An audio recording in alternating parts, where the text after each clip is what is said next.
The Liturgical Year of Dom Prosper Guéranger. April 28th, Saint Vitalis, Martyr. There are few martyrs of the West whose names are more celebrated than those of Saints Gervasius and Protasius. The veneration in which they are held by the Roman Church has led her to honor the memory of their father, who also won the palm under the persecution of Nero. She has chosen for this feast the glad season of Easter.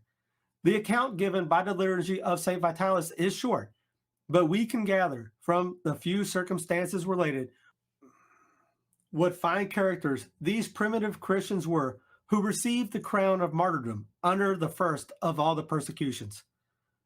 The one that numbers among its choicest victims are two apostles, Saints Peter and Paul.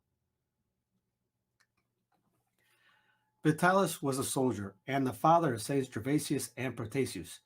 Coming one day into Ravenna, in company with the judge of Paulinus, there was being led to execution for his having confessed the Christian faith a certain Ursinus, a physician.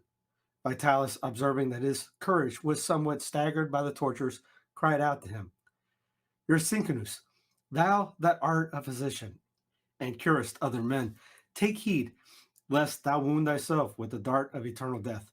Encouraged by these words, Ursinus bravely suffered martyrdom, whereupon Paulinus was exceedingly angry and ordered Vitalis to be seized, tortured on the rack, and then thrown into a deep pit, where he was to be buried alive by stones being thrown upon him. This done, one of the priests of Apollo, who had excited Paulinus against Vitalis, was possessed by a devil, and began shouting these words, O Vitalis, martyr of Christ, thou burnest me beyond endurance. Mad with the inward burning, he threw himself into a river. Sin is the enemy of the soul. It throws her back again into that death whence Jesus had drawn her by his resurrection. To preserve one of thy brethren from this misery, thou, O Vitalis, bravely raisest a cry of zealous warning to him in the midst of his torments, and thy words awaken him to self-possession and courage. Show this same fraternal charity to us.